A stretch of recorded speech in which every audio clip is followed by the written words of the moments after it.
तो आज मैं आपको एक अनोखी रहस्यमय कहानी सुनाऊंगा। अगर आप चैनल पर नए हैं तो अभी सब्सक्राइब कर ले तथा कहानी पूरा देखे। अंत में एक अनोखा रहस्य छुपा है। धन्यवाद। तो सुनिए। एक प्रसिद्ध विद्वान थे जिनका नाम पंडित ग्रंथकार था। ग्रंथकार का जीवन केवल एक लक्ष्य पर केंद्रित था, संसार के सभी धार्मिक, दार्शनिक और वैज्ञानिक ग्रंथों को पढ़ना, उनका विश्लेषण करना और उनकी विस्तृत टीकाएं लिखना।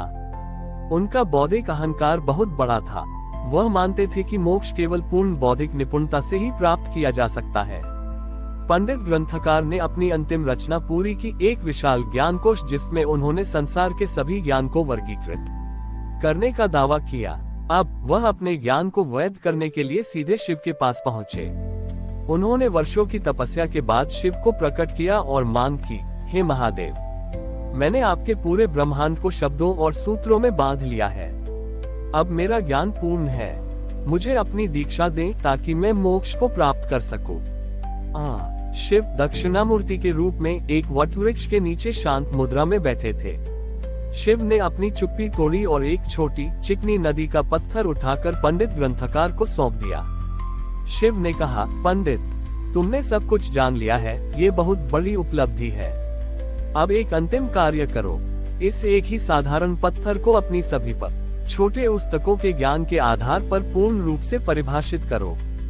जब तक तुम इसे परिभाषा के अंतिम सिरे तक नहीं ले जाते, तब तक मेरी दीक्षा अधूरी रहेगी। पंडित ग्रंथकार शिव की इस मांग से चकित लेकिन आश्वस्त होकर वापस लौटे। उन्होंने अपनी विशाल लाइब्रेरी में प्रवेश किया। पहले उन्होंने भूवैज्ञानिक ग्रंथों को देखा, इसके खनिज, आयु, फिर दार्शनिक ग्रंथों को, इसका अस्तित्व, इसका उद्देश्य, फिर कर्मकांड ग्रंथों को, पूजा में इसका स्थान। वह हफ्तों तक इस प्रयास में लगे रहे।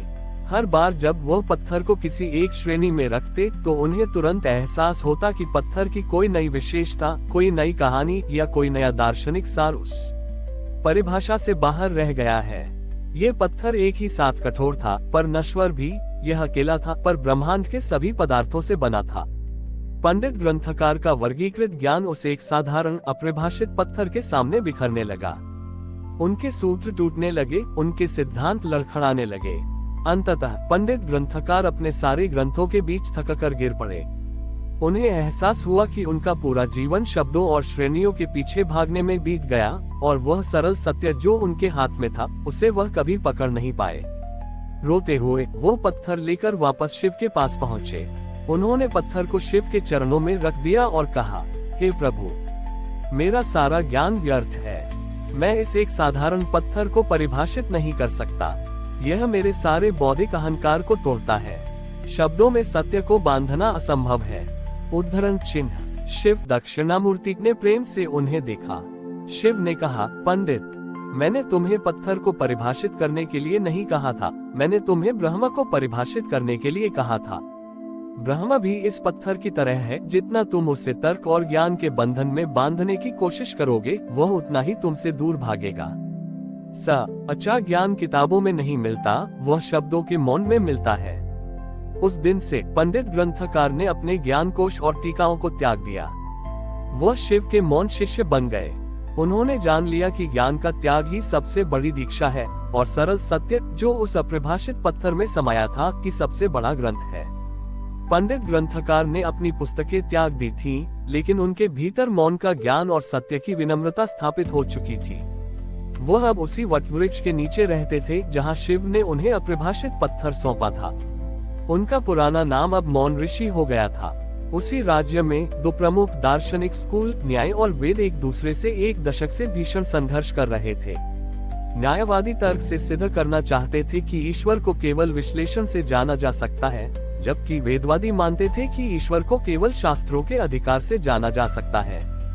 उनका वाद विवाद इतना बढ़ गया कि पूरे राज्य की धार्मिक शांति भंग हो गई। राजा ने थककर यह अंतिम निर्णय लिया कि इस विवाद को समाप्त करने के लिए वे मौन ऋषि पूर्व पंडित ग्रंथकार के पास जाएंगे, जिन्हें उन्होंने अपनी पुस्तकों को त्यागते हुए देखा था। दोनों विद्वान अपने जटिल तर्कों, उद्धरणों और सैद्धांतिक शब्दावली से लैस होकर मौन ऋषि के पास पहुंचे। उन्होंने अपनी सारी बहस ऋषि के सामने रख दी और कहा, हे ज्ञानी, हमें अंतिम समाधान दें। सत्य क्या है, तर्क या शास्त्र? उद्धरण चिन्ह। मौन ऋषि ग्रंथकार ने एक भी शब्द नहीं कहा। उन्होंने अपनी आंखें खोली और शांत भाव से अपने पास रखा हुआ वह साधारण अपरिभाषित पत्थर उठाया। उन्होंने धीरे से उस पत्थर को दोनों दार्शनिकों के बीच जमीन पर रख दिया। फिर उन्होंने अपना हाथ उठाया और मौन की मुद्रा बना ली। दार्शनिक हतप्रभ थे। वे किसी जटिल 10 पन्ने के उत्तर की अपेक्षा कर रहे थे, लेकिन उन्हें केवल एक साधारण पत्थर और गहन मौन मिला। वे पत्थर को घूरने लगे।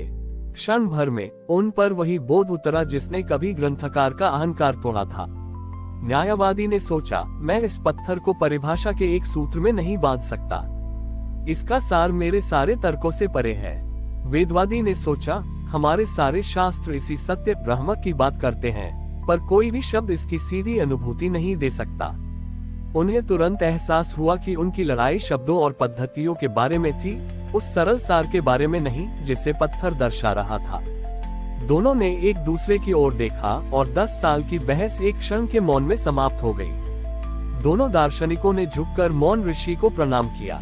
मौन ऋषि ने पहली बार अपना मौन तोड़ा और उनकी वाणी में केवल विनम्रता थी। आप दोनों सही थे, पर आपकी लड़ाई सत्य की अभिव्यक्ति को लेकर थी। सत्य न तर्क है, न शास्त्र। सत्य तो यह मौन है। ये पत्थर ही ब्रह्म है। अब आप सब इस पत्थर को अपनी आंखों से नहीं, बल्कि अपनी आत्मा की अनुभूति से अनुभव करें। दोनों स्कूलों ने समझौता किया, यह मानते हुए कि तर्क और शास्त्र केवल रास्ते हैं और अंतिम सत्य एक सरल अपरिभाषित अनुभव है। मौन ऋषि के मौन और उस साधारण पत्थर ने वह कर दिखाया जो हजारों वर्षों के विद्वतापूर्ण वाद विवाद से भी संभव नहीं था। हमारी और भी आध्यात्मिक एवं अनोखी कहानियां देखने के लिए हमारे चैनल पर जाएं तथा धार्मिक एवं पौराणिक अनोखी कहानियां हमारे चैनल पर है। कृपया जाके देखें तथा हमारे चैनल को सब्सक्राइब करके रखें और वीडियो लाइक जरूर करें। धन्यवाद।